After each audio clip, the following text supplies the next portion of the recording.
Bonjour à toutes et à tous et merci de votre fidélité. C'est aujourd'hui le dimanche de la santé. Autant dire que nous sommes toutes et tous concernés. Quand on regarde Jésus, on est frappé par ses enseignements et ses actes. Beaucoup sont là pour prendre soin. Prendre soin des personnes dont la santé est altérée par un mal. Prendre soin des personnes marginalisées, mises à part, sur le côté. Prendre soin de nos propres corps, mais aussi de nos cœurs, de nos âmes, de notre vie intérieure. La qualité de nos relations à Dieu et aux autres. Jésus s'intéresse et prend soin tout autant des corps que de la vie spirituelle. Tout est lié en notre personne. Le sage de la Bible écrit au livre des Proverbes « Mon fils, sois attentif à mes paroles. Prête l'oreille à mes discours, qu'ils ne s'éloignent pas de tes yeux, garde-les dans le fond de ton cœur, car c'est la vie pour ceux qui les trouvent, c'est la santé pour tout leur corps. » La maladie et le péché viennent altérer notre santé. Quand je parle de péché, je parle de tout ce qui n'est pas l'amour, l'hypocrisie, l'injustice, le mépris, la rancune, la haine, l'orgueil, tout ce qui dénature la beauté et la dignité de toute créature. Pour parler de la santé dans la Bible, on emploie un mot, le mot « shalom », qui signifie la paix. Il faut comprendre qu'être en bonne santé, c'est être en paix. Être en paix avec l'environnement, avec Dieu, avec soi-même. Il est vrai que la maladie déstabilise la personne malade, mais bien souvent aussi l'entourage. Nous ne sommes plus en paix. La maladie n'épargne personne, ni le juste, ni le méchant, ni le riche, ni le pauvre. Souvenez-vous de cette scène d'évangile. Seigneur, celui que tu aimes est malade.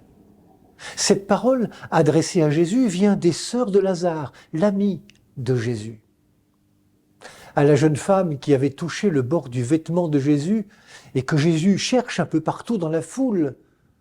À cette femme qui, au bord du comte, s'approche de lui, Jésus dit « Va en paix, ta foi t'a sauvé ». Jésus prend en compte tout autant la santé du corps que celle du cœur. La vie peut être éprouvée, alors elle s'affaiblit, perd de sa force, elle diminue, il n'y a plus de vitalité.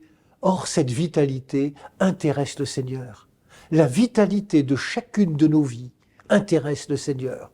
On se rappelle des paroles de Jésus, « Je suis venu pour qu'ils aient la vie et qu'ils l'aient en abondance ». Oui, la maladie entre toujours par effraction dans notre vie ou dans celles et ceux que l'on aime. Elle engendre de la souffrance, mais aussi, et c'est important de le dire, elle peut inviter à une prise de conscience. Je ne suis pas un être tout-puissant, je ne maîtrise pas tout.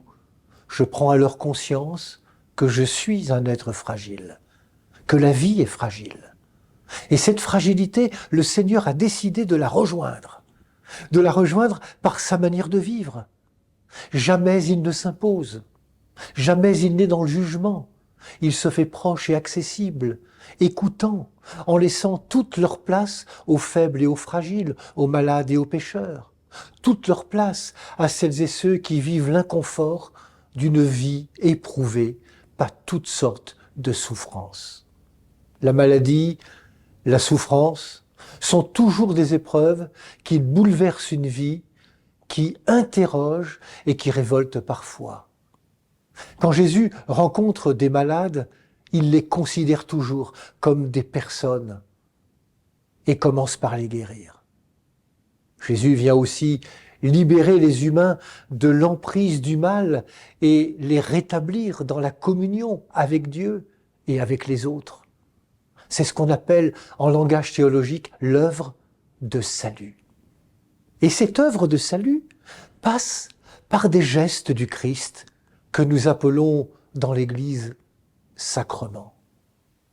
Nous croyons même que bien souvent, Dieu prend les mains d'un ami, d'un proche, d'un soignant ou simplement d'un inconnu pour manifester sa compassion à l'égard de celui ou celle qui souffre. Et nous savons bien que le malade est souvent pour les bien portants comme un étranger. Il nous renvoie à nous-mêmes en nous redisant notre propre fragilité. C'est pour ça qu'on n'est pas toujours très à l'aise. Oui, nous sommes des êtres corporels, faits de chair et de sang, qui avons besoin de signes pour devenir, pour aimer et apprendre à aimer. En se faisant l'un de nous, le Seigneur cherche à atteindre le cœur de notre foi et même, tout simplement, le cœur de notre propre vie. Il vient manifester une présence, sa présence miséricordieuse. Permettez-moi pour terminer de vous partager un extrait d'un poème que j'avais composé lorsque j'étais moi-même allongé depuis 8 mois sur un lit, vivant avec la souffrance et l'impuissance de me mouvoir. La peur me gagne et la révolte aussi. Un tourbillon d'angoisse m'obscurcit le regard. La souffrance est atroce. Autour, c'est le silence. Où est la source? Elle est là, dans ton cœur, au tréfonds de ton être, comme un trésor de vie si longtemps ignoré. La voilà qui jaillit. Maintenant tu la vois, tu la sens sur ta peau. Source féconde de mon côté ouvert. J'habite ton silence. Je vis dans ta souffrance et je porte la croix. Écoute, dans le silence de tes désespérances, c'est là que je me tiens comme un ami.